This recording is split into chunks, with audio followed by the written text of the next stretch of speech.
اعوذ باللہ من الشیطان اللعین الرجیم بسم اللہ الرحمن الرحیم یا ایھا الذین آمنوا کتب علیکم الصیام کما کتب علی الذین من قبلکم لعلکم تتقون رب اشرح لی صدری ویسر لی امری واحلل عقدۃ من لسانی یفقهوا قولی ان اللہ وملائکتہ یصلون علی النبی یا ایھا الذین آمنوا صلوا علیہ وسلموا تسلیما۔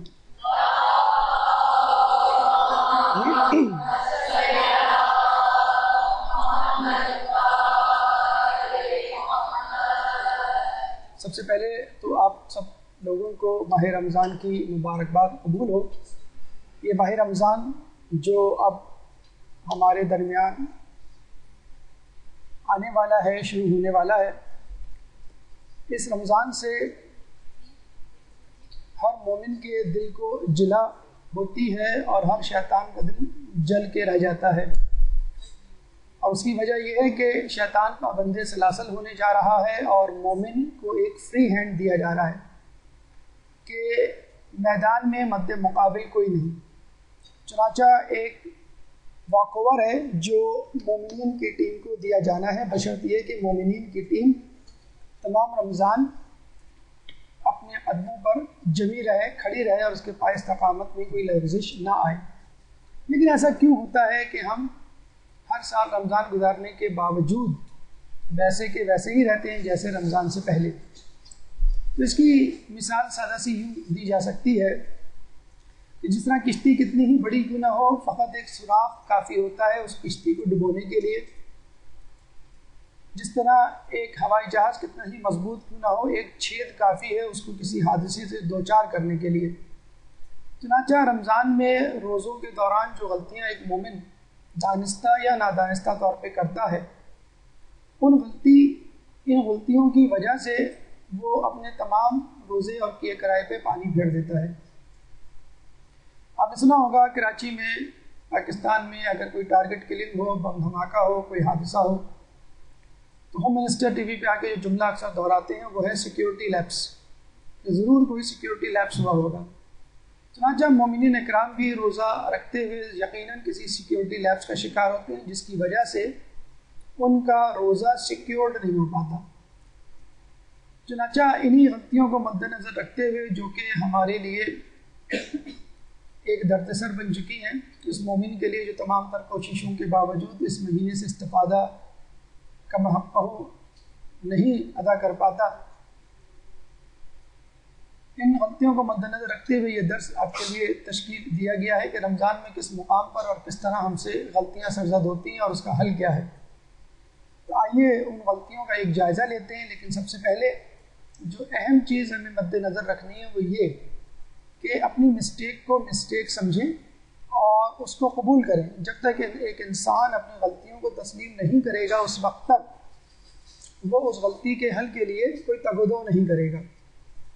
اگر کسی مریض کو یہی نہیں معلوم کہ میں مریض ہوں تو وہ مرض کے علاج کے لیے کبھی بھی بھاگ دوڑ نہیں کرے گا۔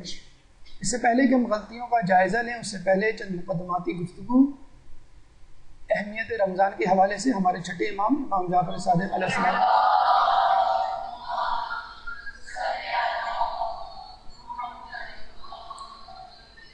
آپ فرماتے ہیں جو شخص رمضان میں نہ بخشا گیا وہ آئندہ بھی نہ بخشا جائے گا مگر یہ کہ عرفات میں حاضر ہو۔ یعنی اگر آپ کو رمضان میں فرصت نہ ملی اپنے آپ کو بخشوانے کی تو آپ کو حج کے موقع پر حاضری دینی ہوگی۔ اب آپ کے پاس دو آپشن ہیں، یا تو روزہ رکھ لیں یا تو ذی الحج کا انتظار کریں اور حج پر جائیں۔ اور اگر آپ ان دو کاموں کو کمپیئر کریں تو آپ دیکھیں گے حج پر پیسے کی ضرورت ہے جو تقریباً 3.5 سے 4 لاکھ تک جا پہنچی ہے۔ روزے میں الٹا پیسے کی بچت ہے کہ اس میں کھانا پینا کم ہو جاتا ہے۔ حج میں دوری اختیار کرنی پڑتی ہے اپنے گھر والوں سے، جبکہ روزے میں خود آپ کا باس آپ کو جلدی چھٹی دے کر گھر والوں کے ساتھ چند فرصت کے لمحات گزارنے کی آسانی فراہم کرتا ہے۔ حج کے لیے 1.25 مہینے 1.5 مہینے کی چھٹی لینی پڑتی ہے، جبکہ یہاں پر آپ کا باس خود آپ کو جلدی چھٹی دیتا ہے۔ حج کے لیے سفر اختیار کرنا پڑتا ہے، خود مسائل سفر اتنے ہیں کہ وہ کسی عام انسان کے بس کی بات نہیں۔ چنانچہ حج کے لیے جو شرائط ہے اس میں ایک شرط یہ بھی ہے کہ سفر محفوظ ہو، جبکہ رمضان میں آپ کو سفر نہیں کرنا بلکہ لوگ سفر کرنے سے گریز کرتے ہیں، اور جو سفر کرتا ہے اس کے پر روزہ ثابت ہو جاتا ہے۔ حج کے لیے مسائل حج سیکھنا ضروری ہے۔ اگر کوئی غلطی ہو گئی یا خدا نخواستہ کوئی رکن ادا کرنے سے رہ گیا تو آپ کو وہ حج اے سے لے کے زیڈ تک، الف سے لے کے یہ تک دوبارہ کرنا ہے۔ حج میں آپ خدا کے مہمان ہوتے ہیں، جبکہ ماہ رمضان میں خدا آپ کے یہاں مہمان بن کر آتا ہے۔ آپ بن بلائے کسی کے مہمان بن سکتے ہیں، لیکن اگر کوئی خود آپ کے پاس مہمان آئے تو آپ کے لیے بڑی سعادت ہے۔ چنانچہ یہ فیصلہ اس وقت اور بھی آسان ہو جاتا ہے کہ جب حدیث رسول ہمارے سامنے آتی ہے کہ مومنوں کو جب دو کاموں میں اختیار کرنے کا موقع دیا جائے تو مومن کسی آسان، دو میں سے آسان کام کا انتخاب کرتا ہے۔ دوسرا اہم نکتہ یاد رکھیے کہ زندگی دو چیزوں کا نام ہے، dos and don'ts, haves and have nots, حلال اور حرام، جو کرنا ہے جو نہیں کرنا ہے۔ رمضان آپ کو ممنوعات سے بچانے کا نام ہے، اور وہ ممنوعات جو کہ عام دنوں میں جائز ہوتے ہیں، مثلا کھانا پینا جائز ہے اور ان سے اللہ تعالیٰ آپ کو روک رہا ہے۔ اب کھانے پینے سے اللہ کی رضا کا، تقوی کا کیا تعلق؟ روایات کہتی ہیں کہ بسیار خوری یعنی اوور ایٹنگ انسان کے دل کو مردہ بنا دیتی ہے، کیونکہ دل ایک کھیتی کی مانند ہے جو زیادہ کھانا اسے تباہ کر دیتا ہے۔ دیکھیے پودے کو پانی کی ضرورت ہے، پانی نہیں ملے تو وہ تباہ ہو جائے، مرجھا جائے، مر جائے، لیکن اگر پانی زیادہ مل جائے تو آپ نے دیکھا ہوگا کہ سیلاب میں کس طرح فصلیں تباہ ہوئی۔ اسی طرح شقی القلبی اس وقت پیدا ہوتی ہے جب آدمی کا پیٹ بھرا ہوتا ہے۔ اس کا اندازہ آپ رمضان میں آسانی سے لگا سکتے ہیں کہ افطار سے پہلے جن ہاتھوں میں تسبیح ہوتی ہے، افطار کے بعد ان ہاتھوں میں ریموٹ کنٹرول آ جاتا ہے۔ دشمن خدا ہے وہ شخص جو زیادہ کھاتا ہے اور زیادہ سوتا ہے، نماز نہ پڑھنے والا، روزہ نہ رکھنے والا، عبادات نہ کرنے والا، جھوٹ بولنے والا، غیبت کرنے والا، حرام کھانے والا اللہ کا دشمن نہیں، بلکہ وہ دشمن ہے جو زیادہ کھاتا ہے، زیادہ سوتا ہے۔ کیوں؟ کھانا سے دیکھا جائے تو زیادہ کھانا، زیادہ سونا کوئی حرام کام نہیں، لیکن حرام کی طرف آپ کو لے جاتے ہیں یہ دو کام۔ چنانچہ اللہ تعالیٰ نے ایسے لوگوں کو دشمن کہا ہے۔ بسیار خوری کی ضد یعنی گرسنگی، انڈر ایٹنگ یا کم کھانا، خدا اپنے فرشتوں کے درمیان فقر و مباحات کرتا ہے جو کم کھاتا ہے۔ کتنی بڑی عزت، کتنی بڑی ڈگنیٹی، کتنا بڑا مقام، کتنا مرتبہ، کتنا بڑا منصب آپ کو دیا جا رہا ہے، فقط کم کھانے، کم سونے کی وجہ سے کہ اللہ تعالیٰ فخر کرتا ہے فرشتوں کے درمیان تو کہ دیکھو یہ وہ میرا بندہ ہے جو کم کھاتا ہے۔ اور اس سے بھی عجیب بات، اسرار الہی ان دلوں میں داخل نہیں ہوتے جن کے پیٹ بھرے ہوئے ہوتے ہیں۔ آپ دیکھ لیجئے کہ جب انسان کا پیٹ بھرا ہوتا ہے تو گناہوں کی سوچتی ہے، پیٹ خالی ہو تو خدا کی یاد آتی ہے۔ کہا جاتا ہے کہ انسان اپنی بھوک سے ایک لقمہ زیادہ کھا لے تو ائمہ کی زیارت سے محروم ہو جاتا ہے۔ اسرار الہی ان دلوں میں داخل نہیں ہوتے جن کے پیٹ بھرے ہوئے ہوتے ہیں۔ تو کم کھانا کتنا زیادہ اہم ہے حصول رضائے پروردگار کے لیے، اس کا اندازہ آپ کو ہو گیا ہوگا۔ اب آئیے مرغوبات کی طرف۔ اگر اللہ تعالیٰ نے بھوک اور پیاس کی صورت میں، نیند کی کمی کی صورت میں آپ کے لیے کوئی تکلیف، مصیبت رکھی ہے، اگر یہ ہے تو دوسری طرف مرغوبات بھی رکھی ہے، آسانیاں۔ حدیث میں ہے کہ تمہاری سانسیں تسبیح اور تمہارا سونا عبادت۔ آپ نے سنا ہوگا کہ لیلۃ القدر میں فقط جاگنا عبادت ہے۔ اگر آپ کچھ نہ بھی کریں اور جاگتے رہیں تو آپ کا جاگنا بھی عبادت ہے۔ کتنی بڑی بات ہے، کتنی حیرت ہوتی ہے سن کر یہ بات کہ کچھ نہ کریں اور جاگتے رہیں عبادت ہے۔ یہاں تو اس سے زیادہ حیرت ہونی چاہیے کہ آپ جاگ بھی نہیں رہے، آپ تو سو رہے ہیں غفلت میں، اس کے باوجود اللہ تعالیٰ آپ کے سونے کو عبادت شمار کر رہا ہے۔ آپ کچھ نہیں کہہ رہے، صرف سانس لے رہے ہیں، وہ آپ کی تسبیح ہے۔ اور پھر اسی رمضان میں، ماہ رمضان میں شب قدر جو ایک رات ہے لیکن 1000 مہینوں سے بہتر ہے، 83 ایئرز، مور دین 80 ایئرز، لائف ٹائم، ایک زندگی سے بھی زیادہ کے برابر عبادت کا ثواب انسان اس رات میں کما سکتا ہے۔ اور خود بندش شیطان اتنی بڑی آسانی، اتنی بڑی رعایت، اتنی بڑی کنسیشن ہے کہ انسان خوشی سے جھوم جائے کہ جس چور سے، جس ڈکیت سے، جس لٹیرے سے، جس دشمن سے مجھے خوف تھا کہ وہ میری نیکیوں کو ہڑپ کر لے گا، چک لے گا، چوری کر لے گا، وہ دشمن موجود ہی نہیں۔ لیکن ان تمام تر فضائل کے باوجود اگر دیکھا جائے تو کچھ لوگوں کے لیے ماہ رمضان ایک عادت بن چکا ہے. میں 10 سال سے روزہ رکھ رہا ہوں, میں 50 سال سے روزہ رکھ رہا ہوں, میں 20 سال سے روزہ رکھ رہا ہوں, ایک روزہ نہیں چھوٹا, عادت بن چکی ہے روزہ رکھنا. کچھ لوگوں کے لیے ثقافت ہے, ٹی وی آن کرے لگ رہا ہے کہ رمضان نہیں بلکہ کلچر ویلیو ہے جسے ہمیں مینٹین کر کے رکھنا ہے. افطار میں کھانے کیسے ہوں گے, سحری کیسے ہوگی, دن کیسے گزارنا ہے, راتوں کو شب بیداری کیسے کرنی ہے, لہو و لعب کی محفلیں جما کے. لیکن حقیقت میں کچھ لوگ جو کہ بہت کم ہیں ان کے لیے رمضان واقعی ماہ رمضان ایک عبادت کے سوا کچھ بھی نہیں. لیکن اگر آپ ہم سے پوچھیں تو رمضان ایک گھن چکر ہے. اگر آپ کو اس غیر پارلیمانی لفظ پر اعتراض ہے تو اس کو حذف کیے دیتے ہیں اور اس کا نام سرکس رکھ لیتے ہیں, کیونکہ انسان اس رمضان میں مہینے میں جوکر سے کم نہیں لگتا. خواتین صبح اٹھتی ہیں 10 مرتبہ استخارہ کرتی ہیں, کام کریں کہ نہ کریں, کہ ہمارا روزہ ہے. مرد حضرات آفس میں جانے کے لیے بار بار گھڑی دیکھتے ہیں کب جائیں, ابھی تو بہت وقت ہے, آج ہمارا روزہ ہے, جائیں یا نہ جائیں. آفس جا کے یا خود گھر میں انسان جو ہے کٹی پتنگ کی طرح رہتا ہے, کبھی ادھر ڈھلکا کبھی ادھر ڈھلکا. ہر چیز جو ہے, ہر شے جو ہے اس کو بستر لگتی ہے. پھر دوبارہ دوپہر میں قیلولے کا وقت آتا ہے, نام قیلولے کا ہوتا ہے, لیکن پورے 6 گھنٹے کی ڈکار لے کے نیند کی آپ اٹھتے ہیں. اور وہ بھی آپ اٹھتے کیا ہے, خدا اٹھاتا ہے آپ کو, مؤذن اذان دیتا ہے اور آپ بھاگم بھاگ افطار کے دسترخوان پر تاتاریوں کی طرح حملہ کر دیتے ہیں اور سب کچھ ہڑپ کر جاتے ہیں. وہ پیٹ جو کبھی تنکا تھا مٹکے میں تبدیل ہو جاتا ہے, اور صوفے پہ کاؤچ پوٹیٹو کی طرح جن ہاتھوں میں تسبیح تھی اب ریموٹ کنٹرول آ جاتا ہے. چینل چینج کرنے لگتے ہیں کہ دیکھیں رمضان کی مناسبت سے کون سا چینل دیکھا جائے, اور اسی مناسبت کو مد نظر رکھتے ہوئے 5-5 منٹ ہر چینل کو دے دیے جاتے ہیں جو تقریباً 2 گھنٹے میں پورے ہوتے ہیں. اور ریموٹ کنٹرول ہاتھ میں لیتے لیتے چینل تبدیل کرتے کرتے آنکھیں بند ہو جاتی ہیں, ٹی وی کھلا کا کھلا.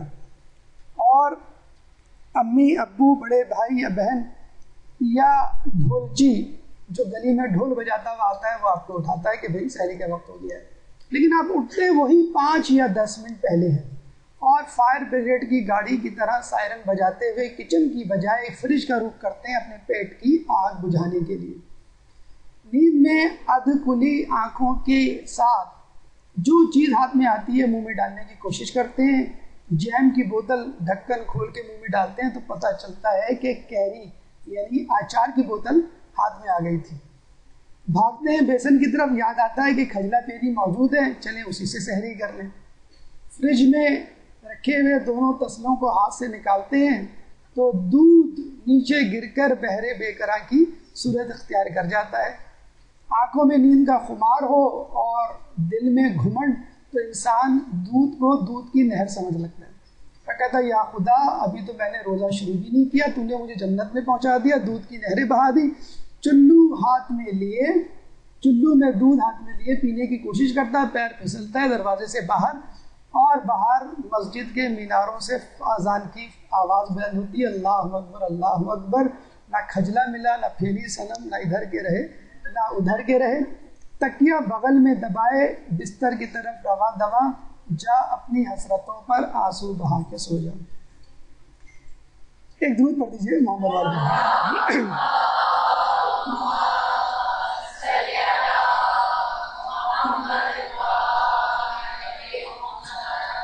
یہ تھی ایک روزہ دار کی ڈائری کا ایک صفحہ. اب آئیے ڈائری بند کر کے روایات کا خزانہ کھولتے ہیں کہ اس میں رمضان کے حوالے سے ہمارے لیے کیا. جس شخص کے 2 دن برابر ہوں وہ خسارے میں رہا. اس حدیث کو اسٹریچ کر لیجئے, ملٹیپلائی کر دیجئے 30 سے. جس شخص کے 2 مہینے برابر ہوئے وہ خسارے میں رہا. یعنی اگر آپ کا شعبان رجب سے بہتر نہیں آپ خسارے میں, رمضان شعبان سے بہتر نہیں آپ خسارے میں, شوال رمضان سے بہتر نہیں آپ خسارے میں. تو اگر ایک انسان روزہ گزار کے ماہ رمضان گزار کر پھر بھی ویسا ہی کہ ویسے رہے تو اس کا مطلب وہ خسارے میں ہے. اگر بندے کو معلوم ہو جائے کہ ماہ رمضان میں کیا کچھ ہے تو وہ اس بات کو دوست رکھے گا کہ تمام سال رمضان رہے. بچوں کی چھٹیاں آج ختم ہو رہی ہیں, کل سے وہ اسکول جائیں گے, ان سے پوچھیں وہ یہی کہتے ہیں کہ کاش 2 مہینے کی چھٹیاں پورے سال رہیں. اسی طرح اگر ہمیں اجر معلوم ہو جائے رمضان کا تو ہر کوئی یہ چاہے گا کہ پورے سال رمضان رہے. رمضان کے اتنے فوائد ہیں کہ اگر وہ فوائد ہی بیان کیے جائیں تو شاید ماہ رمضان مکمل ہو جائے، فوائد پورے نہ ہوں۔ فقط 5ویں روزے کا ثواب آپ کے لیے منتخب کر کے ہم پیش کر رہے ہیں، کیونکہ یہ ٹیسٹ کانشیس لوگوں کے لیے ہے۔ ٹیسٹ کانشیس لوگوں کو اردو میں P2 لوگ کہتے ہیں۔ 5واں روزہ جو رکھتا ہے فقط، اس کے لیے یہ ہے کہ ماہ رمضان کے 5ویں روز اللہ روزہ دار کے لیے 10 لاکھ شہر، اور ہر شہر میں 70,000 گھر، ہر گھر میں 70,000 دسترخوان، ہر دسترخوان پر 70,000 پیالے، اور ہر پیالے میں 60,000 اقسام کے کھانے، اور ہر کھانا مختلف ذائقے کا۔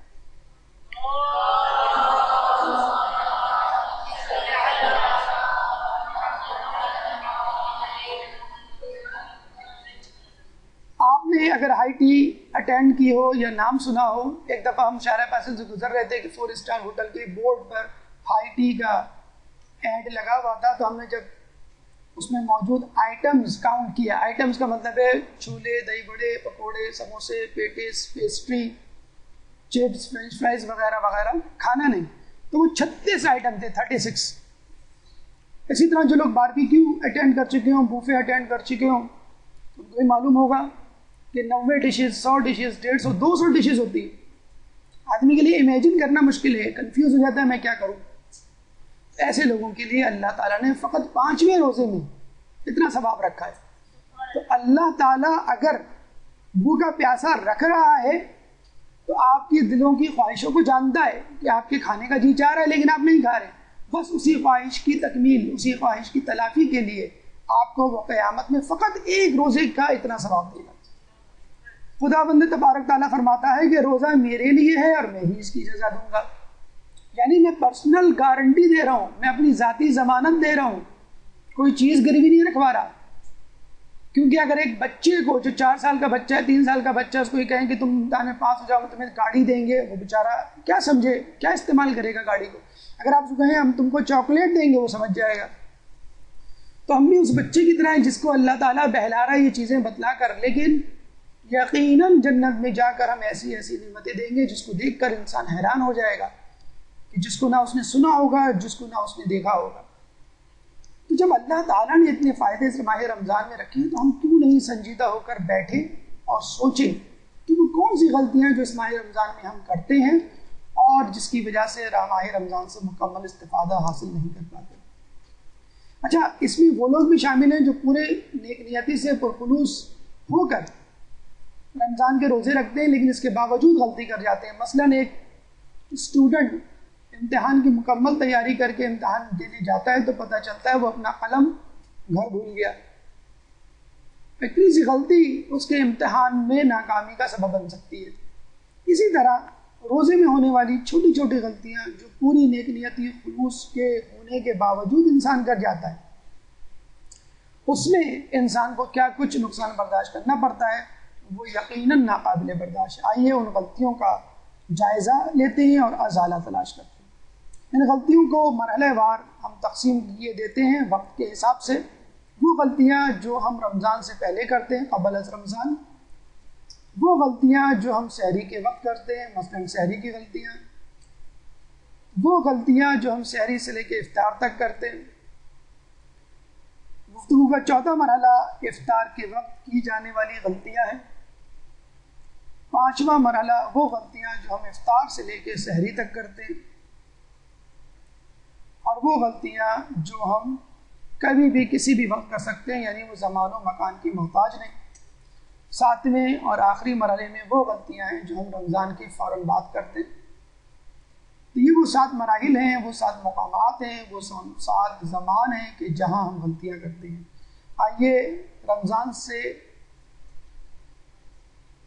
قبل جو غلطیاں ہم کرتے ہیں ان کا جائزہ لیتے ہیں۔ قبل از رمضان کی جانے والی غلطیاں، سب سے پہلے ایک غلطی جو انسان کرتا ہے کہ رمضان کو فوڈ میلے کے طور پر لیتا ہے۔ چنانچہ ایسے لوگوں کو چاند میں بھی برگر نظر آتا ہے۔ منصوبہ بندی کی کمی، سب سے بڑی غلطی جو رمضان سے پہلے کی جاتی ہے وہ ہے منصوبہ بندی کی کمی۔ دیکھیں، رمضان ایک بحر بے قرار ہے، اگر آپ چاہیں تو اس سمندر سے 2 گھونٹ پانی لے لیں اور چاہیں تو موتی لے لیں، یہ آپ کے اوپر ڈیپینڈ کرتا ہے آپ کا ظرف کتنا خالی اور کتنا بلند ہے۔ اس رمضان میں، بلکہ ہر رمضان میں، ماہ رمضان میں 3 قسم کے اہداف تعین کیجئے، روحانی، ذہنی، جسمانی۔ روحانی یا تقوی کا سرور، یعنی لعلکم تتقون کی منزل، آپ کو تقوی اختیار کرنا ہے، سب سے بڑا ہدف۔ دوسرا ہدف ذہنی، یعنی خود سازی کا زور، عادتوں پر قابو، نیند پر قابو، کھانے پر قابو، زبان پر قابو، آنکھوں پر قابو۔ نمبر 3 جسمانی، یعنی صحت کا اصول،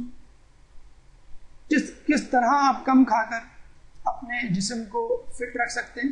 لیکن یہ خیال رہے کہ جس طرح ہمارا میڈیا اور چند افراد معاشرے کے رمضان کو ایک ڈائٹ پلان سے تشبیہ دیتے ہیں اور ان کا تمام تر زور اور تمام تر توجہ اس پر ہوتی ہے کسی طرح اس رمضان میں اپنا ویٹ ریڈیوس کریں، اپنے آپ کو سلم بنائیں، یعنی گویا لعلکم تتقون، لعلکم سلمون کی شکل اختیار کر جاتا ہے کہ تاکہ تم سلم بن جاؤ۔ اللہ تعالیٰ یہ نہیں فرما رہا، اللہ تعالیٰ کہہ رہا ہے متقی بن جاؤ۔ آپ تقوی کا ٹارگٹ رکھیں گے، آپ روحانی ہدف رکھیں گے تو ذہنی ہدف اور جسمانی ہدف خود بخود پورا ہو جائے گا۔ تو خدا را رمضان کو فقط اور فقط صحت کا ہدف، صحت کی منزل، صحت کا مہینہ نہ سمجھے، یہ روحانیت کی منزل ہے۔ انشاءاللہ اللہ تعالیٰ آپ کو ذہنی اور جسمانی، جس طرح ایک انسان آخرت کا ہدف اپنے ذہن میں رکھتا ہے تو خود بخود اس کو دنیا کے ہدف حاصل ہو جاتے ہیں۔ فقدان استقبال رمضان، رمضان سے فقط وہ ناراض ہوتا ہے جو شیطان ہوتا ہے۔ بڑے بے آبرو ہو کر تیرے کوچے سے ہم نکلے، یہ وہ شیطان ہے کہ جو رمضان میں 9 دو 11 ہو جاتا ہے، اور یاد رکھیے کہ جس کو انتظار نہیں ہوتا اس کو رمضان کی کوئی خوشی نہیں ہوتی، اور جس کو انتظار ہوتا ہے اس کو رمضان کی خوشی ہوتی ہے۔ بالکل ایسی مثال ہے کہ جیسے آپ کے کوئی دور کے رشتہ دار ایئرپورٹ پر 4 بجے انتظار کے لیے کھڑے ہوں اور انہوں نے آپ کو بتلا دیا ہو کہ میں آؤں گا، اور آپ ایئرپورٹ پر ان کو لینے نہ جائیں، اس کا کیا مطلب ہوگا؟ آپ کو ان کے آنے کی کوئی خوشی نہیں۔ اسی طرح آپ صبح اٹھتے ہیں اور رمضان موجود ہو، اس کا مطلب کیا ہوا کہ آپ کو رمضان کے آنے کی کوئی خوشی نہیں۔ کم از کم اس بات کی تو خوشی منائیے کہ اللہ تبارک تعالیٰ نے ہر سرکش شیطان کے ساتھ 7 فرشتے مقرر کر دیے ہوتے ہیں کہ وہ آپ کو تنگ کرنے سے، آپ کو برگلانے سے، منحرف کرنے سے بچائیں۔ لوگ پوچھتے ہیں کہ ہم استقبال رمضان کیسے کریں؟ فقط انتظار ہی استقبال رمضان ہے، یعنی اگر انسان انتظار کرے اس طرح جس طرح عید کا انتظار کیا جاتا ہے کہ رمضان کے 5 روزے رہ گئے، 4 روزے رہ گئے، 3 روزے رہ گئے، آپ کو خوشی ہو رہی ہے؟ جی ہاں، ہمیں تو عید کی خوشی ہے، حالانکہ حقیقت میں رمضان کے جانے کی خوشی ہوتی ہے۔ تو اس طرح کا انتظار عید کے لیے کیوں نہیں ہوتا کہ شعبان کے 4 دن رہ گئے، 3 دن رہ گئے، 2 دن رہ گئے، بس رمضان؟ خود انتظار ایک ثواب ہے، جس طرح امام زمانہ کا انتظار خود ایک ثواب ہے۔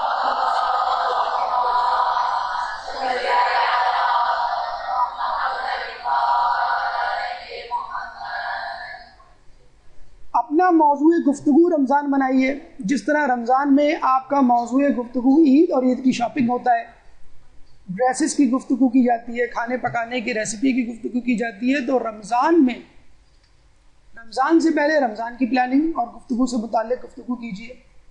شعبان کے روزے رکھیے اور اس طرح رکھیے کہ آخری ایام کے روزے رمضان سے متصل ہو جائیں، یہی سنت نبوی ہے۔ رؤیت ہلال کے حوالے سے کہا جاتا ہے کچھ علماء کے نزدیک چاند دیکھنا واجب ہے۔ صحیفہ کاملہ میں چوتھے امام کی دعا 43، خطبہ نمبر 43، دعا نمبر 43 ضرور پڑھیے۔ استقبال رمضان کی دعا امام کی زبان مبارک سے خطبہ نمبر 44 کی صورت میں صحیفہ کاملہ میں موجود ہے۔ جو لوگ پڑھ چکے ہیں وہ دعا پڑھیں، دعا کا ترجمہ پڑھیں، اس کو سمجھیں، اس کے مفہوم کو ادراک کریں، مبارکباد دیں۔ جس طرح کے SMS آپ عید کے لیے دیتے، 10% بھی SMS رمضان کے لیے نہیں ہوتے۔ فہرست اعمال لکھیے کہ آپ کو اس رمضان میں کیا کیا کرنا ہے۔ اخلاقیات چارٹ کی صورت میں خود مدرسۃ القائم اور دیگر مدارس میں ایسے اخلاقیات چارٹ آپ کو مل جائیں گے، ان کو ٹک کیجیے، کاؤنٹ کیجیے، کیلکولیٹ کیجیے کہ آپ نے کتنی نیکیاں کی، اور انشاءاللہ اللہ تعالیٰ آپ کو کتنا اجر دے سکتا ہے یا دے گا۔ اب آئیے ان غلطیوں کی طرف جو ہم سحری کے وقت کرتے ہیں۔ کچھ لوگ کہتے ہیں کہ سر ہم سحری کی غلطیاں کر ہی نہیں سکتے، کیوں؟ ہم سحری نہیں کرتے. تو یہ سب سے بڑا نقصان ہے، اور اپنے آپ کو یہود و نصارہ کے مشابہ بنانا ہے، کیونکہ احادیث میں سحری کی بڑی تاکید آئی ہے. پہلی غلطی جو رمضان سحری کے وقت ہم سے ہوتی ہے وہ یہ ہے دیر تک سونا. ظاہر سی بات ہے، اگر آدمی دیر تک جاگے گا دیر تک سوئے گا. سب سے غیر منظم کھانا سحری کا ہوتا ہے، حالانکہ کہا یہ جاتا ہے کہ سب سے اہم کھانا یا وقت سحری کا ہے. اگر آپ سحری بہتر کریں گے تو روزہ بھی اچھا گزرے گا. جو سوتا ہے وہ کھوتا ہے. پنجابی والا نہیں، اردو والا. کیا کھوتا ہے؟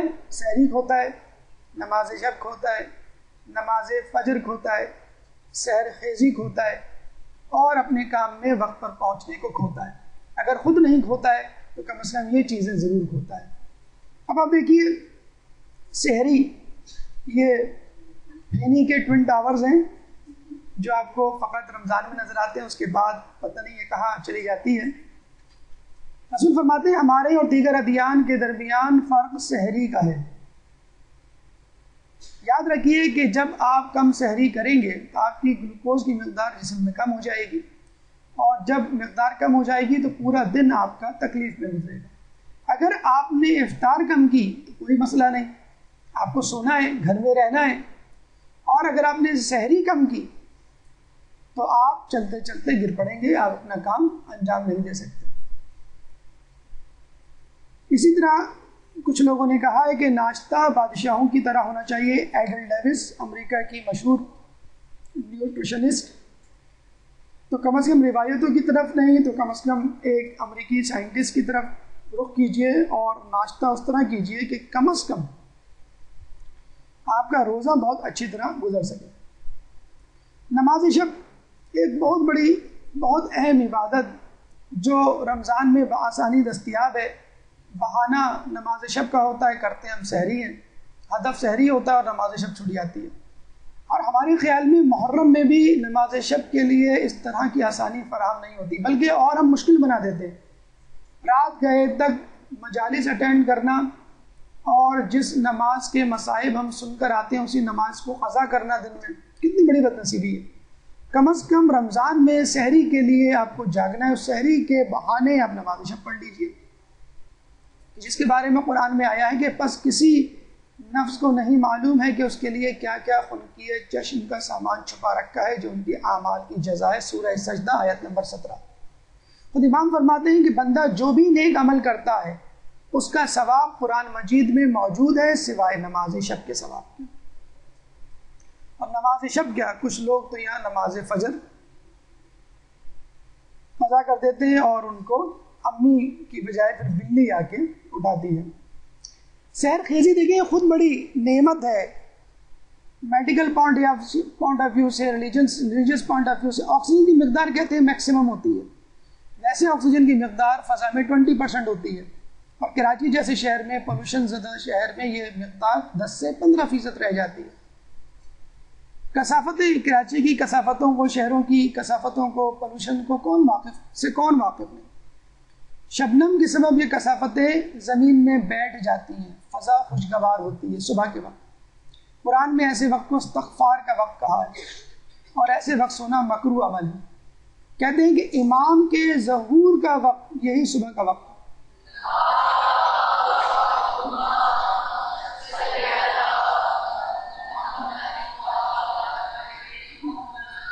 اور جب پوچھا گیا جنت میں کس طرح کا موسم ہوگا تو بتلایا گیا کہ فجر سے لے کر شمس کے طلوع ہونے تک کا وقت جنت میں ہوگا.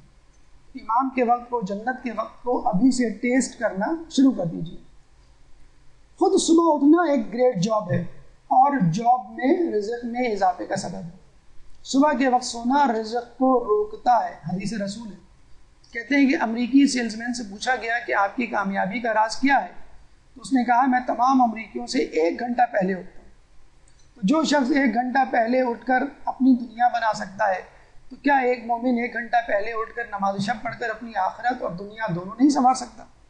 اسی طرح کراچی کے کاروباری شخص کو کہا گیا کہ آپ کی کامیابی کا راز، تو انہوں نے کہا کہ میں تمام دکانداروں سے 1 گھنٹہ پہلے دکان کھولتا ہوں. تو خود اور اپنے گھر کے مردوں کو صبح اٹھنے کی، سحر خیزی کی عادت ڈلوائیے، اور یہ عادت آسانی سے رمضان میں ڈل سکتی ہے. اب آئیے سحری سے لے کے افطار کے وقت تک کیا غلطیاں ہم سرزد کرتے ہیں۔ ماہ رمضان میں شاید ہی کوئی شخص ہو جو گھڑی نہ دیکھے۔ چہرے پر 12 بج رہے ہوتے ہیں لیکن جی چاہ رہا ہوتا ہے کہ جلدی سے 7:30 بج جائیں۔ یہ انگلینڈ کے لوگ ہیں جہاں پہ روزہ 4:30 بجے 4:35 پہ ہوتا ہے۔ تو انسان کسی طرح کوشش کرتا ہے کہ بس روزے کا وقت گزر جائے اور افطار کا وقت آ جائے۔ کچھ لوگ تو بستر لے کے گھومتے، میں منجی کتے ڈھاواں، کہ میں کب کہاں کس جگہ اپنا بستر جو ہے ڈالوں اور سوؤں۔ سستی کا ورلڈ کپ ہو رہا ہوتا ہے، ایسے لوگوں کے لیے عرض ہے جنگ بدر، جنگ خبر، فتح مکہ اسی مہینے میں ہوئے۔ یعنی یوں سمجھ لیجیے ہر شخص سو رہا ہوتا ہے اور 1 2 3 کیا جاتا ہے، اس کے بعد جو سب سے دیر میں اٹھتا ہے وہ جیت جاتا ہے۔ ہر کسی کی یہی کوشش ہوتی ہے کہ آدمی سب سے دیر میں اٹھے۔ آرام طلبی سے گریز کیجیے، جس طرح شعبان اور دیگر ایام آپ نے گزارے ہیں اسی طرح ماہ رمضان بھی گزاریے، یہی اصل روزہ ہے۔ اور اگر آپ کو واقعی تھکن اور نیند کا سامنا ہے تو سیدھے طریقے سے اسلامی طریقے سے سنت نبوی ادا کرتے ہوئے قیلولہ کیجیے، جو میڈیکل پوائنٹ آف ویو سے بھی بالکل صحت کے لیے مفید ہے۔ اور اگر جاگے بھی ہوتے ہیں تو غصہ کر رہے ہوتے ہیں، پوچھا جائے کیوں تو بتلایا جاتا ہے کہ ہمارا روزہ ہے۔ دیکھیں غصہ جو ہے وہ پاگل پن کا دورہ ہے روایت کے مطابق، کیونکہ انسان بعد میں ندامت محسوس کرتا ہے۔ اگر وہ ندامت محسوس نہ کرے تو اس کا مطلب اس کا پاگل پن مستقل ہو چکا ہے۔ خدا کہتا ہے لعلکم تتقون، تاکہ تم پرہیزگار بن جاؤ۔ اور ہمارا کیا مسئلہ ہے؟ ہم غصے کا اظہار کرتے ہیں بتانے کے لیے ہمارا روزہ ہے، حالانکہ روزہ اگر ہے تو آپ غصہ نہیں کریں گے، اور اگر روزہ نہیں ہے تو آپ غصہ کریں گے۔ تو غصے میں تو روزے میں غصہ رفو چکر ہو جانا چاہیے، بجائے اس کے کہ وہ آپ کے اوپر طاری ہو۔ اور ایک اور بات یاد رکھیے، جو لوگ سحری سے پرہیز کرتے ہیں ان کے جسم میں، ان کے برین میں گلوکوز کی کمی ہو جاتی ہے، اور یہی گلوکوز کی کمی اریٹیشن، چڑچڑاہٹ کا سبب بنتی ہے۔ اور کچھ لوگ کھانا پینا تو بند کرتے ہیں لیکن گناہوں کا تسلسل جاری رکھتے ہیں۔ روایتوں میں آیا ہے کہ رمضان کو رمضان کہا ہی اس لیے جاتا ہے کہ یہ لفظ رمز سے نکلا ہے، اور رمز کا مطلب ہے جلا ڈالنا۔ تو یہ مہینہ گناہوں کو جلا ڈالتا ہے۔ مولا کو نصیحت کرتے ہوئے رسول اللہ فرماتے ہیں، اے ابو الحسن، اس مہینے میں سب سے افضل عمل اللہ تبارک تعالیٰ کی حرام کردہ چیزوں سے دور رہنا ہے۔ کھانا پینا، ترک کرنا روزہ نہیں ہے، اصل روزہ ہے گناہوں سے اپنے آپ کو دور رکھنا۔ اور کس کو فرما رہے ہیں؟ مولا علی کو۔ تو پھر ہم مومنین کو کس حد تک شدت سے گناہوں سے دور رہنے پر مصر ہونا چاہیے؟ دیکھیے، یاد رکھیے، سب سے بہترین روزہ وہ ہے کہ جس میں گناہ تو دور کی بات، دل میں کوئی فاسد خیالات بھی نہ آئے۔ دل کا روزہ زبان کے روزے سے اور زبان کا روزہ پیٹ کے روزے سے بہتر ہے۔ یعنی عام لوگوں کا روزہ کیا ہے کہ وہ کھانے پینے سے پرہیز کریں، یہ تو منیمم ریکوائرمنٹ ہے روزے کی، 50% پاسنگ مارکس۔ خواص کا روزہ کیا ہے؟ وہ گناہوں سے پرہیز کریں۔ اگر آپ نے کھانے پینے سے بھی پرہیز کیا، گناہوں سے بھی پرہیز کیا، تو آپ گڈ سے بیٹر ہو گئے۔ اور اگر آپ بیسٹ کا درجہ حاصل کرنا چاہتے ہیں تو اپنے دل میں آنے والے خیالات سے بھی گریز کریں۔ عید آئے گی تو میں یہ کروں گی، عید آئے گی تو میں یہ کروں گا۔ یعنی جو گناہ آپ نہیں کر رہے، نہیں کر پا رہے یا شرما رہے، ان گناہوں کو آپ نے چیک لسٹ میں لکھ لیا ہے کہ عید کے بعد، رمضان کے بعد کروں گا۔ یاد رکھیے کہ دل میں نیکیوں کے پھول، نیکیوں کے گلاب اس وقت تک نہیں کھل سکتے جب تک آپ دل میں موجود گناہوں کو جلا نہ ڈالیں۔ اور اس کے باوجود گناہوں کا تسلسل جاری رہا تو یو آر دا لوزر۔ کتنے زیادہ روزہ رکھنے والے ہیں کہ ان کو روزے سے سوائے بھوک اور پیاس کے کوئی فائدہ نہیں ہوتا، اور کتنے زیادہ عبادت کرنے والے ہیں جن کو عبادت سے سوائے تکان کے کچھ حاصل نہیں ہوتا۔ دیکھیے، بڑا بدنصیب شخص ہے وہ جو روزے نہ رکھے، اور اس سے بھی بدنصیب وہ شخص ہے جو روزے تو رکھے لیکن روزہ رکھنے کے باوجود روزے کے فوائد حاصل نہ کر پائے۔ مثلا جو روزہ رکھنے کے باوجود غیبت کر رہا ہے، جھوٹ بول رہا ہے، حرام کھا رہا ہے، نظروں کو حرام چیزوں کو دیکھنے سے نہیں بچا رہا ہے، کانوں کو حرام چیزوں کے سننے سے نہیں بچا رہا ہے، تو یہ سب سے بدنصیب ہے کہ تو نے روزہ ہی کیوں رکھا۔ اگر روزہ کرنے کے باوجود بھی تجھ کو یہ تمام چیزیں کرنی تھی تو تیرا روزہ ابس ہے۔ جو کم ترین لہو و لعب یا فضولیات ہے جس پر انسان راضی ہو جاتا ہے وہ ہے سونا، انڈور گیمز، باتیں کرنا، ٹی وی دیکھنا اور کچھ نہ کرنا. اگر کسی سے پوچھیں آپ کیا کر رہے ہو تو وہ کیا کہتا ہے؟ کچھ نہیں کر رہا. یہ ہمارا قومی مشغلہ ہے. کیا کر رہے ہو؟ کچھ نہیں کر رہا. ارے بھائی کچھ تو کرو، پڑھو لکھو، عبادت کرو. نہیں کچھ نہیں کر رہا. اچھا بھائی کھیل لو. نہیں کھیلنا بھی نہیں ہے. تو پتہ نہیں وہ کیا سوچ رہے ہوتے ہیں، پاکستان بنا رہے ہوتے ہیں، کیا کر رہے ہوتے ہیں. بہرحال بڑے بوڑھے بھی اس گیم میں شریک ہو جاتے ہیں. تو بچپن میں کھیلے جانے والے تمام انڈور گیمز ان کو یاد آ رہے ہوتے ہیں. تو رمضان میں ایک ہی صف میں کھڑے ہو گئے، محمود ایاز والا معاملہ ہوتا ہے کہ بڑے بوڑھے بچے سب ایک ہی جگہ بیٹھ کے لوڈو اور اونو کھیل رہے ہوتے ہیں. پاکستان کو یو این او نے ڈبویا اور ہم کو اونو میں، دونوں یو این او سے لکھے جاتے ہیں. حل کیا ہے؟ دروس سنیے. ماشاءاللہ اب آپ کے دروس بھی ایسے انٹرسٹنگ ہو گئے، میں سمجھتا ہوں کہ آپ اس کو سن کر سوئیں گے نہیں، حالانکہ کچھ لوگ ابھی بھی سو رہے ہیں. مطالعہ کریں. اگر یہ بھی مشکل لگ رہا ہے تو اسلامی فلمیں دیکھیے، انجوائے کیجیے. اتنا ہی ایڈونچر اور اتنا ہی انٹرسٹ آپ کو نظر آئے گا جس طرح ہالی ووڈ اور بالی ووڈ کی فلموں میں ہے. لیکن آپ کے ایمان میں اضافے کا، آپ کی معلومات میں اضافے کا سبب بھی بنے گا. یہ کر کے دیکھ لیجیے. روزانہ ایک فلم رکھیے، کرائے پہ لے آئیے یا خرید لیجیے یا انٹرنیٹ پہ ڈاؤن لوڈ کیجیے. لیکن روزے کو ضائع نہ کریں فضولیات میں پڑھ کر. جائز تو ہیں لیکن آپ کی روحانیت کو یقیناً یہ کم کر دیں گے. افطار کے وقت لوگوں کی یہ حالت ہوتی ہے، کاش افطار کے بعد بھی ہو عجز و انکساری کی شکل کہ کب اذان ہو ہم سجدے میں گریں اور منہ سے کھجور اٹھا کر کھائیں. تو خدا را ایسے وقت میں افطار کے سامنے نہ بیٹھیں. لگے گا کہ افطار آپ کا منہ چڑھا رہی ہے، آپ کچھ نہیں کر سکتے. دعا اذکار کریں، نافلہ نماز پڑھیں، تلاوت قرآن کریں. سب سے اہم انٹرسٹنگ چیز ہو سکتی ہے گھر والوں کی مدد کریں. مرد حضرات سے دستبستہ گزارش ہے کہ اپنی خواتین کے کاموں میں ان کی افطاری کو ہیلپ آؤٹ کریں، کوآپریٹ کریں. کیونکہ گھر کے کاموں میں مدد دینا 1000 حج، 1000 عمرہ، 1000 بیماروں کی تیمارداری، 1000 نافلہ نمازوں سے بہتر ہے. تو کولر بھر کے رکھ دینا، فرش سجا دینا، پلیٹیں اٹھا کے رکھ دینا، یہ چھوٹے چھوٹے کام ہیں جس میں آپ گھر والوں کی مدد کر سکتے ہیں. اور گھر والوں کی مدد نہیں، ایک روزے دار کی مدد ہو رہی ہے. تو ایسے کام ضرور کریں تاکہ آپ کو حج و عمرے کا ثواب ملے.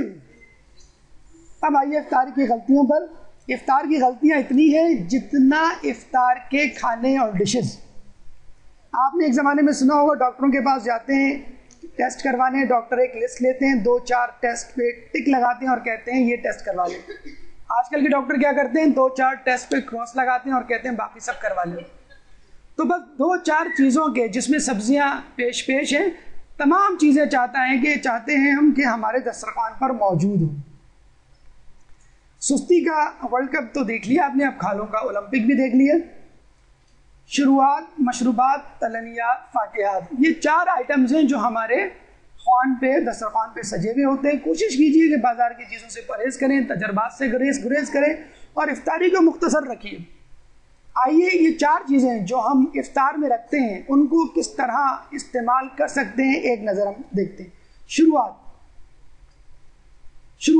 کے لیے بہترین چیز کھجور ہے، جس کے بارے میں کہا جاتا ہے اس میں آئرن، گلوکوز اور کیلشیم شامل ہے. پاکستان میں خواتین کو iron deficiency anaemia most common anaemia ہے، خون کی کمی جسے کہتے ہیں. اور کھجور میں اتنا آئرن ہوتا ہے کہ اگر آپ روزانہ 5 کھجوریں بھی کھائیں تو 30 دن بعد آپ کا ہیموگلوبن لیول 10 سے اوپر ہو جائے. اس میں گلوکوز شامل ہے جو ہائپوگلائسیمیا آپ کو افطار کے وقت ہو رہا ہوتا ہے اس سے بچانے کے لیے بہترین چیز ہے. جو خواتین ادھیڑ عمر میں بڑھاپے کی وجہ سے کیلشیم کی کمی کا شکار ہیں، بجائے اس کے کہ کیلشیم کے سرپ اور ٹیبلٹ لیں، وہ کیلشیم سے بھرا ہوا، کیلشیم سے لبریز کھجور کا تھال کھائیں. نمک سے روزہ کھول سکتے ہیں آپ، کیونکہ اس وقت آپ لو بلڈ پریشر کا شکار ہوتے ہیں. لیکن جن لوگوں کو ہائی بلڈ پریشر ہے وہ لوگ نمک سے گریز کریں. نیم گرم پانی بھی استعمال کیا جا سکتا ہے جو کہ دوران خون کو زیادہ کرتا ہے. اس کے علاوہ اگر یہ تمام چیزیں بھی موجود نہ ہو تو کسی بھی میٹھی چیز سے روزہ افطار کرنا مستحب ہے. ایک اہم چیز مشروبات کے حوالے سے جو لوگوں کو ہضم نہیں ہوتی، سمجھ میں نہیں آتی یا کرنے کا جی نہیں چاہتا، لیکن جو حقیقت ہے کم از کم میڈیکل پوائنٹ آف ویو سے اور خود اسلام بھی اس کی حمایت کرتا ہے، وہ یہ کہ افطار میں ٹھنڈا پانی یا ٹھنڈا مشروب پینے سے گریز کریں. کیوں؟ دیکھیے آپ نے نوٹ کیا ہوگا کہ کبھی آپ کو زخم لگا ہو, چوٹ لگا ہو آپ کے بچے پہ, تو آپ اس پر برف کی ٹکور کرتے ہیں. کیوں؟ برف کا رکھنا اس جگہ موجود خون کی نالیوں کو سکیڑ دیتا ہے. خون کی نالیاں جب سکڑتی ہیں تو بلڈ فلو کم ہو جاتا ہے, تو بلیڈنگ کم ہوتی ہے. اسی طرح جب ٹھنڈا پانی آپ پیتے ہیں تو معدے میں خون کا بہاؤ کم ہو جاتا ہے, اور جب معدے میں خون کا بہاؤ کم ہوگا تو جو بھی غذا کھائی جائے گی وہ اسٹک جیم ہو جائے گی اور ہضم جذب نہیں ہوگی. اور جب آپ کوئی گرم چیز پیتے ہیں, کھاتے ہیں, عرب ممالک میں یہ عام ہے گرم چیز سے, گرم مشروب سے, گرم پانی سے, گرم سوپ سے روزہ کھولنا یا کھجور کے بعد گرم سوپ پینا, کہ یہ آپ کے خون کے دباؤ کو بڑھا دیتا ہے. اور جب خون کا دباؤ معدے کی طرف ہوتا ہے تو وہ ہر چیز کو بآسانی ہضم کر سکتا ہے. اور اس کا الٹا کریں گے آپ, مثلا ٹھنڈا پانی, ٹھنڈا مشروب پی لیں گے تو کیا ہوگا؟ معدے میں پکوڑا ہلکان و پریشان ہوگا کہ مجھے کوئی ریسیو کرنے نہیں آیا, بلڈ فلو بہت کم ہے, میں کہاں جاؤں. جس طرح انکل آتے ہیں ایئرپورٹ پر, ان کو کوئی لوٹ کے لے جاتا ہے ٹیکسی ڈرائیور, تو پکوڑے وقت کے ساتھ بھی یہی ہوتا ہے. جب تک آپ کھاتے پیتے رہیں گے آپ کو کچھ بھی نہیں ہوتا. جہاں آپ نے ٹھنڈا پانی یا مشروب پیا اس وقت آپ پیٹ پکڑ کے بیٹھ جاتے ہیں اور پیٹ میں شدید درد شروع ہو جاتا ہے. تو اس کا حل یہ ہے کہ اگر آپ گرم پانی نہیں پی سکتے, جو مولا علی کی سنت ہے روزے کے وقت, تو گرم مشروبات کا انتخاب کیجیے. مثلا چائے, گرین ٹی, سوپ. اور ضروری نہیں کہ سوپ جو ہے وہ چکن کارن سوپ ہو, وہ دال کا سوپ بھی ہو سکتا ہے, گیہوں کا سوپ بھی ہو سکتا ہے, کارن کا سوپ بھی ہو سکتا ہے, یخنی. اس کے علاوہ ایک حریص نام کی ڈش آپ نے سنی ہوگی جو عرب ممالک میں بہت زیادہ بنائی جاتی ہے. اس کو اگر آپ ڈائلیوٹ کر دیں تو خود یہ ایک سوپ کی شکل اختیار کر جائے گا. اگر آپ کو ٹھنڈا پانی پینا ہے تو کوشش کیجئے کہ وہ افطار کے بعد پیجیے. یہ ہے وہ چیزیں جو آپ کی دل پسند چیزیں ہیں, یعنی فرائیڈ آئٹمس, پکوڑے, دہی بڑے, چھولے, رول, کٹلٹس اور کچوریاں. اس کے بارے میں ہم کچھ نہیں کہہ سکتے بہت زیادہ, کیونکہ آپ لوگ ہمارا جلوس نکال دیں گے کہ بھائی یہی چیزیں تو ہیں کھانے کی, اور کون کون بدبخت ہے جو یہ چیزیں جو ہے وہ نہ کھائے. دیکھیں آپ یہ کھائیں, کوشش کریں کہ کم کھائیں, اور اگر یہ بھی نہیں کر سکتے تو اس میں ڈالا جانے والا گھی وہ کم کر دیں یا آدھا کر دیں. اس کے بعد اگر آپ چاہیں تو اس کو تناول فرما سکتے ہیں, یعنی استعمال کریں مگر احتیاط سے. یہ وہ چیز ہے جو سب سے کم کھائی جاتی ہے اور جس کو سب سے زیادہ کھانا چاہیے, فروٹ. لیکن فروٹ مصنوعی فروٹ میں اس وقت تبدیل ہو جاتے ہیں کہ جب فروٹ چاٹ میں تبدیل ہو جائے. کیوں؟ اس میں مایونیز ہے, اس میں کریم ہے. آج کل تو ماشاءاللہ فروٹ چاٹ ڈیل مونٹے کی اور دوسری پروڈکٹس کی صورت میں موجود ہے, اور اس میں آدھی فروٹ چاٹ موجود ہوتی ہے, تھوڑے بہت جسے کہتے ہیں کہ اس میں فروٹ ڈال کے اس کو آپ چاٹ بنا دیتے ہیں. یقین کیجئے فروٹ چاٹ جس میں ماشاءاللہ مرچیں پیش ہوتی ہیں, ہم لوگوں نے تو بسکٹ میں بھی مرچیں ڈلوا دی. KFC والے آئے, میک ڈونلڈ والے آئے, سب لوگوں نے اپنا اپنا برگر اور بروسٹ انٹروڈیوس کروایا, اسپیشلی کراچی والوں کے لیے. Spicy broast, spicy Zinger burger, biscuit تک آ گیا. بس اب گلاب جامن اور چمچم کی کمی ہے مرچوں کی. تو خدا را فروٹ چاٹ نہ کھائیے, صرف اور صرف فروٹ کھائیے اور ایز اٹ از کھائیے. ہاں اگر کیلا اور ناریل ہے تو چھلکے اتار لیں, اس میں کوئی قباحت نہیں, لیکن فروٹ چاٹ بنانے سے پرہیز کریں. افطار سے لے کے سحری تک ہم کیا غلطی کرتے ہیں؟ کھانا. یہ مسئلہ کشمیر ہے ہر گھر میں. خواتین کو افطاری پکاتے وقت اتنی پریشانی نہیں ہوتی کہ ہم کیا پکائیں, کھانا پکاتے ہوئے سوچتی کھانا کیا پکائیں. اصولاً تو کھانا پکنا ہی نہیں چاہیے جب افطاری اتنی ہے. اگر آپ کو افطار کے بعد کھانا ہے تو اتنی افطار کیجیے. ہو سکتا ہے آپ لوگ سوچ رہے ہو سر ہم لوگ کھاتے پیتے گھرانے کے لوگ ہیں, اگر آپ کو کوئی کمپلیکس ہے تو keep it up to you, اور بہت زیادہ پریشان ہے تو ہمارے گھر آئیے کبھی ایک دن ناشتہ یا افطار کر لیجیے. آپ لوگ کتنے بڑے لوگ ہیں, کیا پریزیڈنٹ ہے؟ ویسے پاکستان میں کسی کو پریزیڈنٹ بول دو تو گریبان پکڑ لیتا ہے کہ تم نے مجھے پریزیڈنٹ کیسے کہہ دیا. دیکھیں یہ ہے ایک پریزیڈنٹ کی افطار. لگ رہا ہے کہ احمدی نژاد دوراچی کے فٹ پاتھ پر سیلانی کے دسترخوان پہ بیٹھے ہوئے. سوپ ہے, یخنی ہے, روٹی ہے, جوس ہے, اور ٹیشو پیپر ہے، ہم جیسے لوگ بیٹھ جائیں آنسو بہائیں تو ان کے لیے، بریانی ہے شاید اس کی طرف حسن زن سے اگر کام لیں تو یہ اشارہ کر کے کہہ رہے ہیں اس کو لے جاؤ یہ اضافی ہے. تو یہ ہے ایک پریزیڈنٹ کا افطار اور ایک ہمارا افطار. اچھا کچھ لوگ تو ماشاءاللہ ایسے مل جائیں گے آپ کو، پاکستان میں بھی مل جائیں گے اور دنیا میں بھی، جو اگر کھانا کھاتے ہیں تو افطار کو بالکل لفٹ نہیں کراتے. افطار بیچاری کونے پہ سہمی بھی بیٹھی ہوئی ہوتی ہے اور وہ اپنا ڈٹ کے کھانا، روٹی چاول جو بھی کھانا وہ کھاتے ہیں. تو فرش نشینوں کی کمی نہیں غالب. لیکن دوسری طرف اسرافیوں کی کمی نہیں غالب. تو خدا را اگر آپ کم نہیں کھا سکتے، ایک ایکسٹریم پہ نہیں جا سکتے تو اس ایکسٹریم پہ نہ جائیں. تو پہلی مرتبہ تو یہ دیکھ کے حیرت ہوتی ہے، آدمی سوچتا ہے کہ یہ ہے کیا، تو یہ بھی کھانا ہے. اور یہ کون لوگ ہیں؟ یہ بھی اسی سیارے پہ رہنے والے انسان ہیں، وہ بھی سیارے پہ رہنے والا انسان ہے. تو یہ دیکھیں یہ فرق ہے لائف اسٹائل میں. تو روایات میں آیا ہے کہ جو لوگ میانہ روی کا راستہ اختیار نہیں کرتے ان کو اسراف ہلاک کر دیتا ہے. تو یہ ہے وہ اسراف جو آپ رمضان میں کرتے ہیں، جو نہیں کرنا چاہیے. اور پھر افطار کے بعد سینڈوچ ہاتھ میں دبوچے، جو بھی سامنے سے گزرتا ہے دعا کرتے ہوئے اب تو آپ کو خدا ہی اٹھائے گا. اور ہوتا بھی یوں ہی ہے، سحری میں اذان کے وقت آنکھ کھلتی ہے یا اذان سے پہلے کہ اب کھانے کا وقت آ گیا. تو بہرحال ہم لوگوں میں سے بہت سے لوگوں کا یہی کچھ حال ہوتا ہے، پیٹ جو کبھی تنکا تھا وہ مٹکا بن جاتا ہے. دیکھیں دیر تک جاگنا یہ تقریباً ہر لوگوں کا کلچر بن گیا ہے. 12 بجے تک جاگنا، 1 بجے تک جاگنا. کھارا دار تو ماشاءاللہ نمبر 1 ہے، پوری رات جاگتے ہیں. ہم نے کہا ماشاءاللہ آپ لوگ سب سے زیادہ ثواب کماتے ہیں. کہہ لیں گے سر باگڑا ہوٹل پہ کیسا ثواب؟ تو وہ ہوٹل میں ہیں یا جیسے کہتے ہیں تکے والی کی دکان پر ہیں، گلی میں نائٹ میچ ہو رہے ہیں. مطلب لڑکوں نے بھی نائٹ میچ جو ہے وہ گلیوں میں کھیلنا شروع کر دیا ہے اور رات گئے تک، اور صبح جو ہے وہ آپ سو رہے ہوتے ہیں.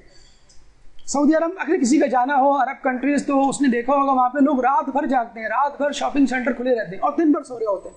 مجھے بتائیے اگر آپ فجر سے لے کے مغرب تک سوتے رہیں، روزہ تو ہو جائے گا آپ کا، تو کیا آپ کو وہ ثواب ملے گا؟ لعلکم تتقون کی منزل. تو آپ کا جو لائف اسٹائل ہے اگر یہی ہے تو ٹھیک ہے آپ یہی رکھیے. بہت ہی کوئی بیوقوف ہوگا جو اس طرح کا لائف اسٹائل رکھے، لیکن رمضان میں آپ یہ لائف اسٹائل کیوں اڈاپٹ کر دیں؟ ٹھیک ہے تھوڑی بہت تھکن بھوک کی وجہ سے نیند آ جاتی ہے وہ ضرور لیجیے، لیکن مسلسل آرام کرنا اور بالکل اپنے آپ کو اپ سائڈ ڈاؤن کر لینا. ایران میں ہم نے سنا ہے کہ رمضان میں فجر سے آفس کھل جاتے ہیں اور ظہر میں لوگ گھر چلے جاتے ہیں. یہ ہے لائف اسٹائل بہتر، بجائے اس کے کہ آپ عرب کنٹریز کی طرح رات بھر جاگیں اور دن بھر سوئیں. قرآن پڑھیے، اگر آپ کو جاگنا ہے تو کوئی بہتر کام کیجیے. قرآن پڑھیے، مطالعہ کیجیے، دروس میں شرکت کیجیے، راؤنڈ ٹیبل یا اس قسم کی جو بھی دینی محافل ہوتی ہے. اگر جاگنا ہے تو خدا را ان کاموں میں حصہ لے کر جائیے تاکہ آپ کو کوئی جاگنے کا ثواب بھی ملے. لیکن پھر ہوتا کیا ہے، 1 ڈیڑھ 2 بجے تک جاگتے ہیں اور ایک آنکھ کھلی رکھ کے بستر پہ چلے جاتے ہیں، ایک آنکھ سے سوتے ہیں ایک آنکھ سے جاگتے ہیں کہ پتہ نہیں کب سحری ہو جائے. تو باقیہ رات 2 گھنٹے 2.5 گھنٹے جو بچتے ہیں وہ بھی آپ کے جو ہے وہ جاگنے کی نظر ہو جاتے ہیں. اور جب عین سحری کا وقت آتا ہے تو انسان سو جاتا ہے، اور آپ کو پہلے بتایا جا چکا ہے جو سوتا ہے وہ کھوتا ہے. خواتین کے حوالے سے ہمیں ایک بہت بڑی شکایت ہے شاپنگ کے حوالے سے کہ خواتین کے لیے رمضان شاپنگ کا مہینہ ہے. شہر رمضان الذی شہر شاپنگ. تو بازار کے حوالے سے احادیث میں کیا آیا ہے؟ بازار زمین کے بدترین ٹکڑے اور شیطان کے میدان ہیں. اچھا ایک جگہ اللہم انی اعوذ بک من الفتنۃ النساء کی بھی دعا ہے، اے اللہ مجھے عورتوں کے فتنے سے بچا. اچھا ہم یہ بتا دیں آپ جیسی عورتوں کے لیے نہیں ہے، ان عورتوں کے لیے جو واقعی فتنہ ہے، بے پردہ ہیں، بے حجاب ہیں، فتنہ پرور ہیں. اب آپ خود اندازہ لگا لیجئے کہ فتنہ پرور عورت، بے حجاب عورت دنیا میں خدا کے بدترین ٹھکانوں میں ایک ٹھکانے پہ بیٹھی ہو، چل پھر رہی ہو، تو وہ کتنا فتنہ برپا کرے گی. اسی لیے جو لوگ صبح روزہ رکھتے ہیں، رات کو شاپنگ سینٹر میں گزارتے ہیں، کسی بھی روحانیت کا جسے کہتے ہیں کہ اثر ان پہ نہیں ہوتا. دیکھیں بہترین وقت شاپنگ کا کیا ہے؟ رمضان سے پہلے کر لیجئے.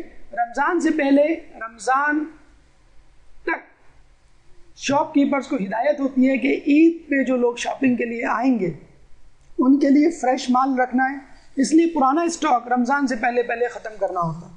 اگر آپ کو یقین نہیں ہے تو طارق روڈ اور بہادر آباد، کلفٹن اور حیدری کی مارکیٹوں کو دیکھ ڈالیے، اس وقت ہر جگہ سیل لگی ہوئی ہے جو پہلی رمضان تک رہے گی، اس کے بعد رمضان کا عید کا اسٹاک آ جائے گا، سیل نہیں لے۔ بہترین وقت ہے رمضان سے پہلے عید کی شاپنگ۔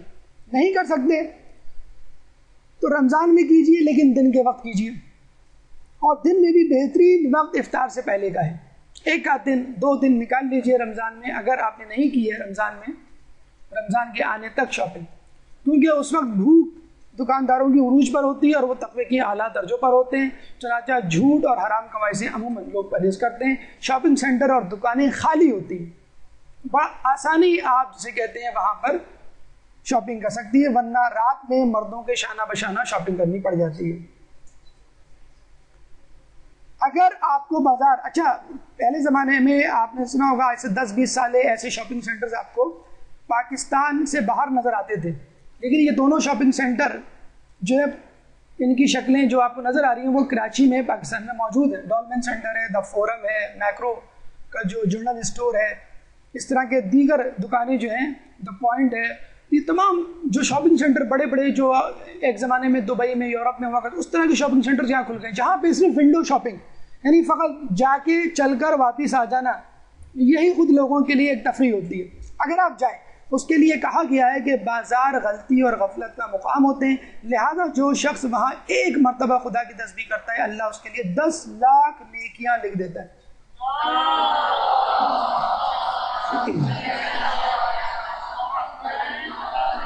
دیکھیں اللہ تعالیٰ نے ہر کسی کے لیے آپشن کھلا رکھا ہے، اگر آپ کو مجبوری ہے جانے کی تو کم از کم یہ کام کیجیے کہ اپنی زبان پر ذکر الہی رکھیے، 10 لاکھ ٹائم، 1 ملین ٹائم زیادہ ثواب ملے گا آپ کو۔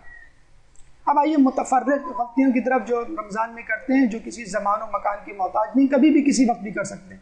دیکھیں رمضان کیا ہے، روزہ کیا ہے؟ بھوکا رہنا نفس کو قابو رکھنے اور عادتوں کو توڑنے میں بہترین معاون ہوتا ہے، مولا کی روایت ہے۔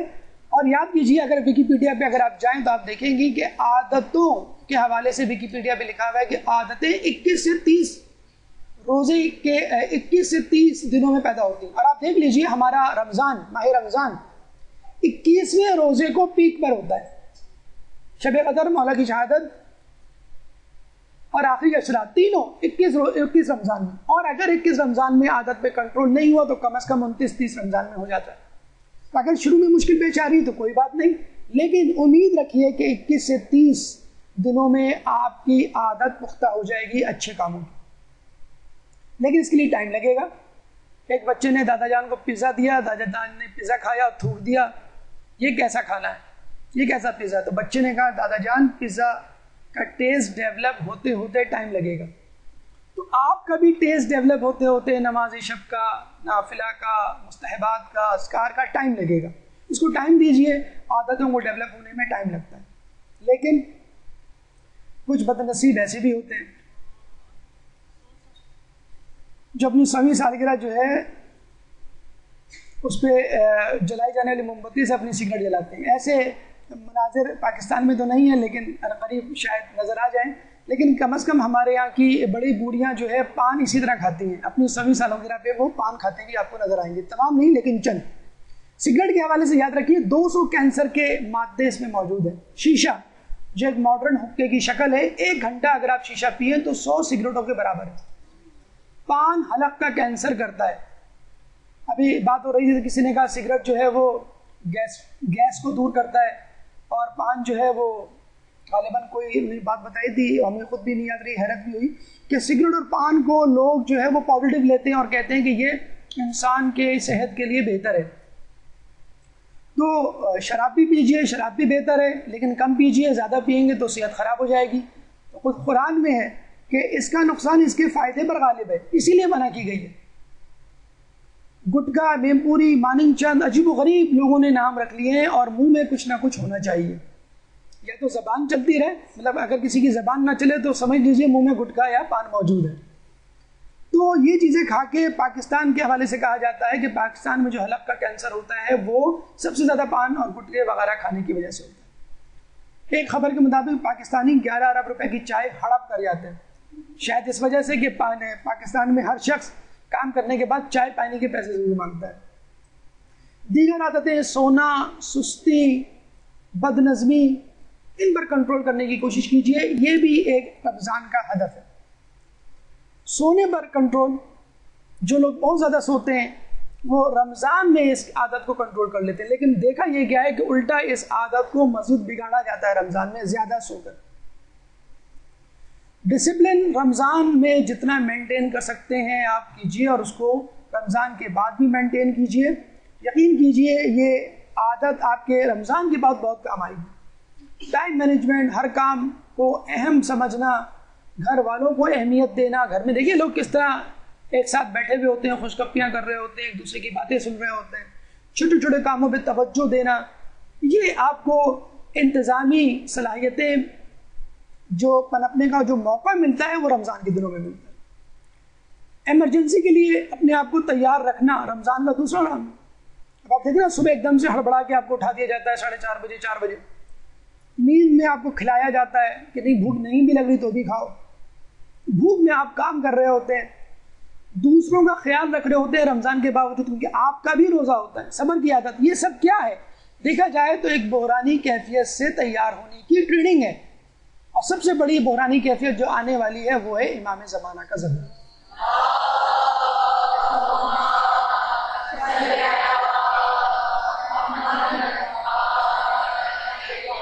تو 100 باتوں کی ایک بات، نفس کی مخالفت سب سے بڑا بحران ہے جس سے آپ کو نمٹنا ہے. رمضان کے بعد بھی اس کو جاری رکھیے.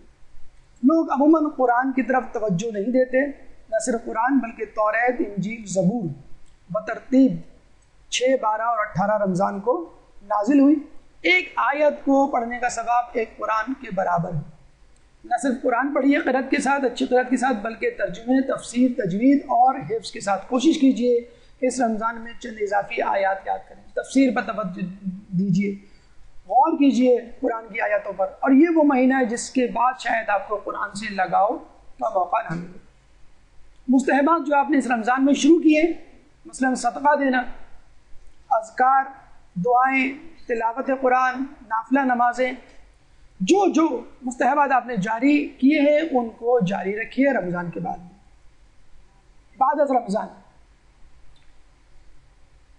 رمضان کے فوراً بعد رمضان اور ہمارے درمیان اتنی بڑی خلیج آ جاتی ہے اور روزے ہمارے لیے اتنے اجنبی بن جاتے ہیں، اتنے ناشنائی آ جاتی ہے کہ روزوں کی طرف دیکھنے کا جی ہی نہیں چاہتا. چلو ایک بار پھر سے اجنبی بن جائیں ہم دونوں.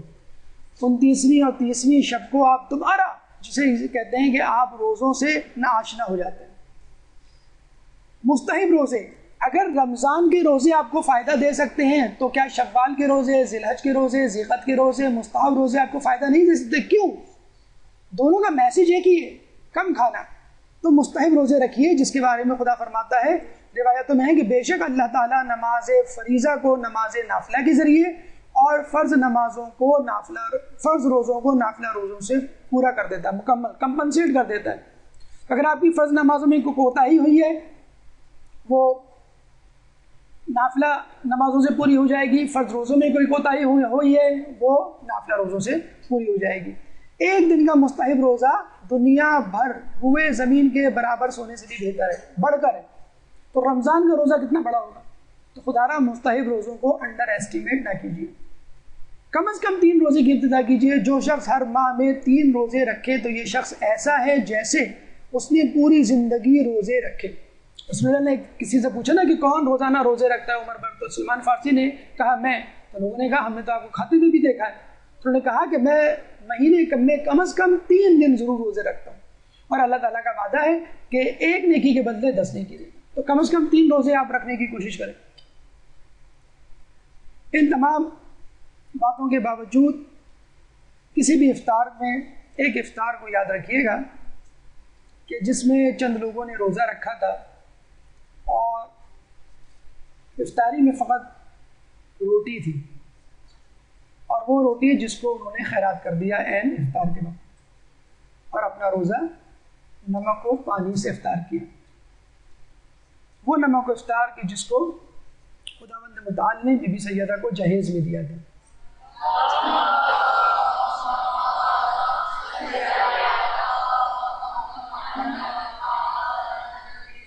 لیکن نمک کو افطار، نمک کو پانی بی بی سیدہ نے اپنی امت کو بخش دیا، لیکن اس کے باوجود امت نے نمک کھانے کے باوجود نمک حرامی نہ چھوڑی، اور لوگوں نے پانی کے دریا سے بہتی گنگا سمجھ کر اس میں ہاتھ بھی دھوئے، لیکن حسین کو پیاسا میدان کربلا میں شہادت کے لیے چھوڑ دیا۔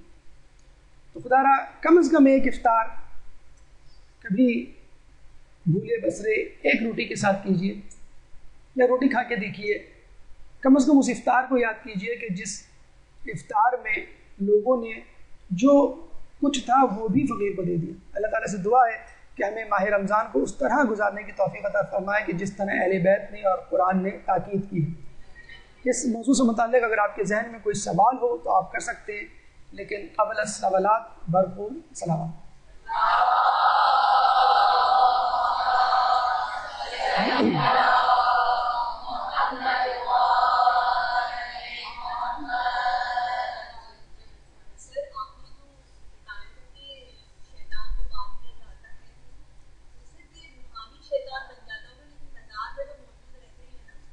کہاں رہتا ہے موجود؟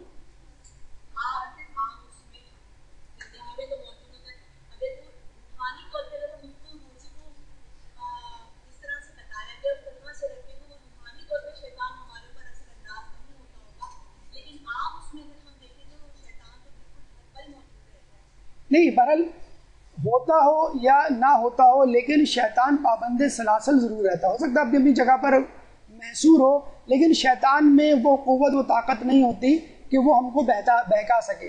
اگر اس کے باوجود بھی کوئی مومن، کوئی مسلمان، کوئی انسان گناہ کرتا ہے تو سمجھ لیجئے اس کا نفس اتنا ٹرین ہو چکا ہے، جیسے ہم نے کہا نا کہ آپ کے نفس میں بھی کچھ صلاحیتیں ہوتی ہیں جو آپ کو گناہ کروانے پر مجبور کرتی ہیں، بلکہ یہ نفس ہی جو گناہ کرتا ہے، شیطان تو اسٹیمولیٹ کرتا ہے، ورغلاتا ہے، گمراہ کرتا ہے، صرف وسوسے ڈالتا ہے۔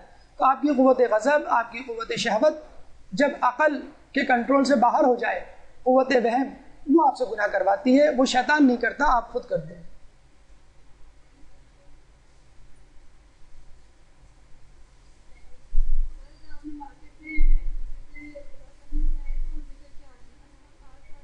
کوئی بھی ذکر کیجیے، کوئی خاص ذکر کا تذکرہ نہیں ہے روایت میں، کوئی بھی نہیں اس حوالے سے، اس روایت کے حوالے سے، ورنہ تو بہت سارے ہیں، جیسے تسبیحات اربع ہے، اس کے بارے میں بڑی تاکید ہے، استغفار ہے، صلوات ہے۔ جی، اللہ تعالیٰ سے دعا ہے کہ جو کچھ پڑھا اور سنا اس پہ عمل کرنے کی توفیق عطا فرمائے، امام کے ظہور میں تعجیل فرمائے، اور ہمیں امام کے سپاہیوں میں شامل فرمائے۔ وآخر دعوانا الحمد